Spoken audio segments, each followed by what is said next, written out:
I'm Pat Harvey. And I'm Chris Holmstrom in tonight for Juan Fernandez. Well, another day of horrific bloodshed at the hands of the Russians in Ukraine. This time, the Russian military targeted a maternity hospital. And tonight there are new fears Russia will use chemical weapons. KCAL 9 political reporter Tom Wade is here live with the latest developments from Ukraine. Tom?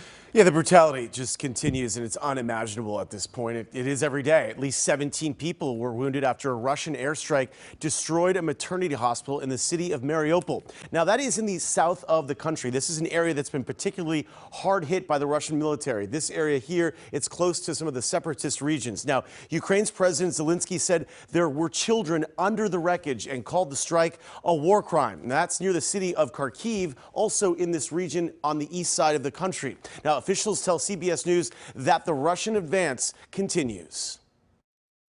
New video shows Ukrainians using Javelin missiles to take out a Russian tank. Small victories after another day of horrors. A maternity hospital targeted by the Russians, the wounded being cared for by emergency teams, the victims shell-shocked, pregnant women among those injured in the blast. The Russian onslaught unrelenting. No one and nowhere appears to be safe. The blast destroyed the complex inside and out. The shattered nursery, a blood-stained mattress. The size and depth of the crater and the surrounding debris and destruction evidence of its ferocity. Now 2 weeks into this murderous invasion by Russia, and it appears Russian President Vladimir Putin has no intention of letting up. Professor of politics at Claremont McKenna College, Jack Pitney explains Congress is stepping up to provide more aid to Ukraine. Congress is poised to pass billions in new aid for Ukraine, and I expect the administration will get that aid to Ukraine very quickly. And while Russia is inflicting terrible damage and killing scores of innocents, the war, by Western intelligence accounts, is not going according to Putin's plans. This is not going to be what Vladimir Putin expected, and he's going to pay a very heavy price no matter what happens in the days ahead. Late Wednesday night, the White House, in a series of tweets, warned Russia may be plotting to use chemical weapons banned by international law, saying Putin may use a false flag as justification for an attack.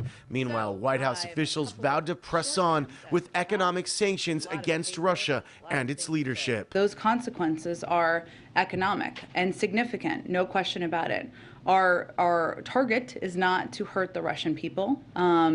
It is to squeeze President Putin and the leadership around him.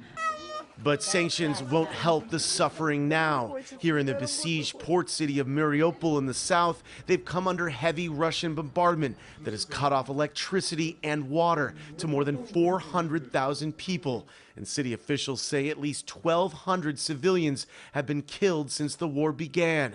Images show city workers placing bodies into a mass grave. And then there was this, another Russian bombing. This one took the lives of a mother and her 2 children. The photo of their bodies now seen around the world. The mother was Tatiana Parabanis. She was the CFO of a company with offices in Palo Alto. Her 9-year-old daughter Elise and 18-year-old son Nikita died by her side. Both of the family dogs survived. War photographer Lindsay Adario was just yards away from the blast and captured the image moments later.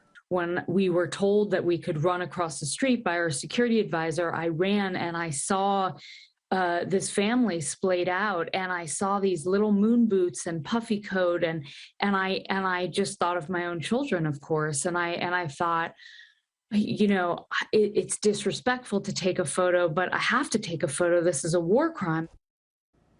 The House has approved a $1.5 trillion spending bill that would include billions of dollars in aid to Ukraine. It now goes to the Senate for approval. Pat, back to you. Thank you for that, Tom.